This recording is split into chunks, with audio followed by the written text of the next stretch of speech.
Hello students, in the earlier classes we studied about the organization of data and the objective behind that organization. क्यों data को organise किया जाए, क्या फायदे हो सकते हैं वो भी हम देखेंगे. In today's class we will discuss about the basis of that classification, कि किस बेसिस पे हम डेटा को क्लासिफाई कर सकते हैं. In our course there are 4 bases of classification. 4 basis हमें दिए गए हैं. What are those bases? Geographical, chronological, qualitative and quantitative. ये 4 बेसिस हमको दिए गए हैं. Let's discuss all these bases, एक एक करके डिस्कस करते हैं. नाम से बहुत ज़्यादा क्लियर है. पहला है जोग्राफिकल, जिसे हम स्पैटियल क्लासिफिकेशन भी कहते हैं. When the data is divided or classified on the basis of location or geography, then that data is geographical data. और that classification is geographical classification. कि अगर अलग अलग कंट्री के हिसाब से अगर डेटा को क्लासिफाई कर दिया जाए, ठीक है, अलग अलग स्टेट के हिसाब से अगर क्लासिफाई कर दिया जाए कि राजस्थान के अंदर बताइए कितना वीट प्रोडक्शन हुआ, पंजाब के अंदर बताइए कितना वीट प्रोडक्शन हुआ, हरियाणा के अंदर बताइए कितना वीट प्रोडक्शन हुआ, तो ये अलग अलग एरिया के हिसाब से, अलग अलग स्टेट के हिसाब से जब आप क्लासिफिकेशन कर रहे हैं, ठीक है, किसने ज़्यादा किया किसने कम किया उसके हिसाब से नहीं कर रहे हैं. जिसने ज़्यादा किया वो नंबर 1 पे आएगा, जिसने सबसे कम किया वो सबसे लास्ट आएगा. ऐसे नहीं कर रहे हैं. राजस्थान का बताइए कितना है, हरियाणा का बताइए कितना है, ठीक है, मध्य प्रदेश का बताइए कितना है, ऐसा आप कर रहे हैं. तो ये जब आप क्लासिफिकेशन करते हैं तो आप एरिया रीजन के हिसाब से कर रहे हैं. देन दैट इज जोग्राफिकल और स्पैटियल क्लासिफिकेशन. ठीक है. नेक्स्ट है chronological. Chronological means the events of time, ठीक है, या the events occurring with the time. कि टाइम के अकॉर्डिंग जब आप डेटा को अरेंज करते हैं तो आप क्रोनोलॉजिकल ऑर्डर की बात कर रहे हैं कि पहले ये हुआ था, फिर ये हुआ, फिर ये हुआ. ठीक है. तो इस बेसिस पे जब आप डेटा को अरेंज करते हैं तो आप क्रोनोलॉजिकल ऑर्डर की बात कर रहे हैं, क्रोनोलॉजिकल क्लासिफिकेशन की आप बात कर रहे हैं.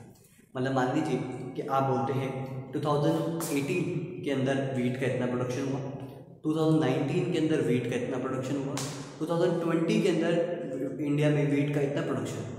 तो हम इंडिया के वीट के प्रोडक्शन को डिवाइड कर रहे हैं, क्लासिफाई कर रहे हैं on the basis of time कि 2018 में इतना, 19 में इतना, 20 में इतना.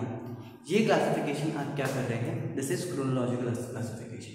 ठीक है. सेम डेटा था, देखिए वीट का प्रोडक्शन मैंने अलग अलग स्टेट के हिसाब से भी अरेंज कर दिया, वीट का प्रोडक्शन मैंने ईयर बाय भी अरेंज कर दिया. तो अगर अलग अलग स्टेट के हिसाब से कर रहा हूँ तो जोग्राफिकल बन गया, और अगर अलग अलग ईयर के हिसाब से कर रहा हूँ तो वो क्रोनोलॉजिकल बन गया. सिंपल है. ठीक है. नेक्स्ट है हमारा qualitative classification. Qualitative classification means to divide और to classify data on the basis of some quality, some characteristics. अगर किसी क्वालिटी, किसी कैरेक्टरिस्टिक्स के बेसिस पे अगर डेटा को डिवाइड किया जा रहा है तो उसे हम क्वालिटेटिव डेटा कहते हैं. 2 तरीके के ये हो सकते हैं, सिंपल एंड मैनीफोल्ड. अगर एक ही क्वालिटी की डिस्कस किया जा रहा है, उसी के बेस पे क्लासिफिकेशन है, तो दैट इज सिंपल क्लासिफिकेशन. ठीक है. एग्जांपल ले लेते हैं कि मान लीजिए एम्प्लॉयड अनएम्प्लॉयड.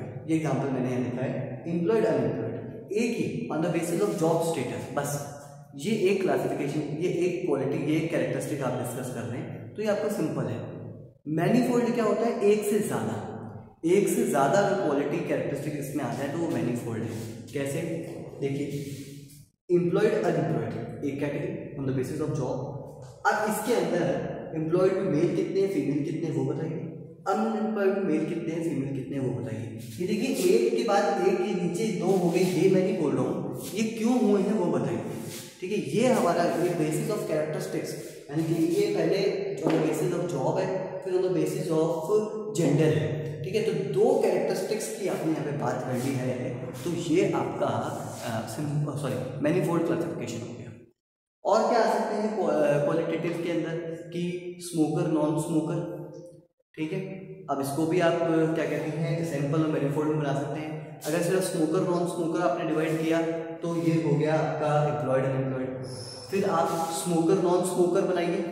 ठीक है. स्मोकर, नॉन स्मोकर के बाद मेल फीमेल भी बना सकते हैं. स्मोकर, नॉन स्मोकर के बाद आप रूरल अर्बन भी बना सकते हैं. स्मोकर नॉन स्मोकर के बाद आप रूरल अर्बन बनाइए, फिर रूरल अर्बन में मेल फीमेल बनाइए, तो 3 क्लासिफिकेशन हो गए, ठीक है।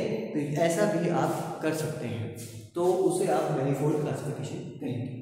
चलिए लास्ट है आपका क्वांटिटेटिव और न्यूमेरिकल क्लासिफिकेशन। जब आप नंबर्स के बेसिस पे, क्वांटिटी के बेसिस पे जब डेटा को अरेंज करते हैं, तब आप उसे क्या कहते हैं आपका क्वांटिटेटिव डेटा या न्यूमेरिकल डेटा कहते हैं। जैसा कि मैंने कहा कि वीट का प्रोडक्शन सबसे ज़्यादा किसने किया है, उसको नंबर 1, वो स्टेट नंबर 1, उसके सेकंड नंबर पे किसने किया है, वो स्टेट नंबर 2, सबसे लास्ट किसने किया है, वो सबसे लास्ट में आ जाएगा।